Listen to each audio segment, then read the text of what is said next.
प्यारे बच्चों, पाठ 9 कलरव कक्षा 3 हिंदी की पुस्तक से। गर्मियों की छुट्टियां थी। मैं अपनी बुआ से मिलने वाराणसी गया। वाराणसी हमारे गांव से काफ़ी दूर है। रेलगाड़ी से जाना पड़ता है। पूरे 52 रुपये का टिकट लगाता है। दीदी भी मेरे साथ थी। रेलगाड़ी से यात्रा करने में मुझे बहुत आनंद आया। छुक छुक छुक छुक, धड़ाम धड़ाम धड़ाम, ऐसा लग रहा था मानो पेड़ भी हमारे साथ चल रहे हों। स्टेशन पर पहुंचे तो बहुत भीड़ थी। बाहर आकर दीदी ने रिक्शा किया। जल्दी ही हम बुआ के घर पहुंच गए। बुआ दरवाजे पर ही खड़ी मिल गई। उन्होंने खुशी से हमें गले लगाया। मेरी फुफेरी बहन शैली और भाई राजू भी घर पर ही थे। दोनों हमें देखकर बहुत खुश हुए। शैली, राजू और बुआ हमारे घर के सारे लोगों के बारे में पूछते रहे। बुआ ने हमें खाने को रसगुल्ला दिया।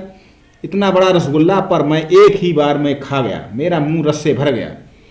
सुबह तैयार होकर हम गोदौलिया घूमने गए। चारों ओर मेले जैसी चहल पहल थी। ऊंचे ऊंचे मंदिर जैसे आसमान को छू रहे हों।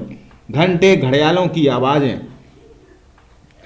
आ रही थी। टन टन टन टन। विश्वनाथ मंदिर में आरती हो रही थी। सब लोग फूल और प्रसाद लेकर मंदिर जा रहे थे। मैं भी फूल लेकर गया। भीड़ अधिक थी। फूल चढ़ाने में बहुत अधिक समय लगा। मंदिर के बाहर एक आदमी मुंह से कोई बाजा बजा रहा था। ये शहनाई बजा रहा था। मोनू दीदी ने बताया विश्व प्रसिद्ध शहनाई वादक उस्ताद बिस्मिल्ला खां वाराणसी के ही थे। दीदी बोली। इसके बाद हम दसवास में घाट गए और नाव में बैठे। इतनी बड़ी नाव जब वह चल रही थी तो हल्के हल्के हिचकोले ले रही थी। बच्चों, नाव में यात्रा करें तो बड़ी ही सावधानी के साथ। तो नाव को चलाने वाला छपाक छप छपाक करके अपना चप्पू चला रहा था। उसको चप्पू कहते हैं। गंगा के किनारे किनारे घाट बने थे। बड़ी बड़ी छतरियां लगी थी। बहुत सारी सीढ़ियां बनी थी। उन पर बैठे कुछ लोग नहा रहे थे। एक मंदिर लग रहा था जैसे पानी में अब गिरा। वो एक टेढ़ा मंदिर था। मोनू दीदी ने बताया कैसे रुका हुआ होगा ये देखिए। हाँ, तो दोपहर को हम बहुत बड़े विद्यालय में गए। दीदी बोली, मोनू ये बनारस हिंदू विश्वविद्यालय, इसमें महामना मदन मोहन मालवीय ने बनवाया था। यहाँ देश विदेश से लोग पढ़ने आते। दीदी और मैं संकट मोचन मंदिर भी गए। भूख लगी थी। दीदी ने गरम जलेबियां खिलाई, लस्सी भी पिलाई। कुछ लोग बाटी चोखा खा रहे थे। बाटी चोखा बिहार का मुख्य व्यंजन है। पूर्वांचल में काफी स्वाद के साथ लोग इसे खाते हैं। सत्तू वाले ठेले पर भी खूब भीड़ लगी थी। अगले दिन हम सारनाथ गए।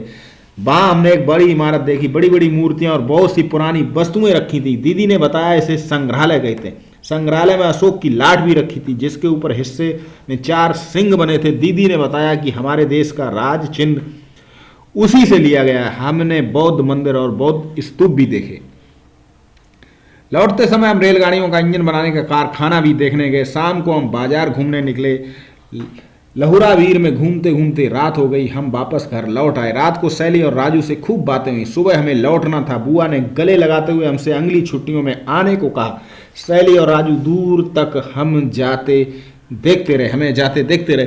बच्चों, पाठ बहुत अच्छा था, जानकारी से भरा था। हमें अपने वाराणसी के बारे में बहुत सी जानकारियाँ प्राप्त हुई।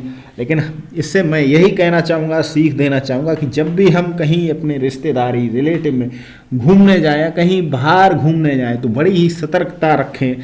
चाहे नाव में बैठकर घूमें, चाहे मेले में घूमें, लेकिन सतर्कता बहुत रखें, क्योंकि सावधानी ही सबसे बड़ी सुरक्षा होती है। तो मोनू वाराणसी कैसे गया? ट्रेन से गया। मोनू ने वाराणसी में क्या क्या देखा? आप कमेंट में लिखिए क्या क्या देखा। रेल के अलावा टिकट और कहाँ कहाँ मिलता है?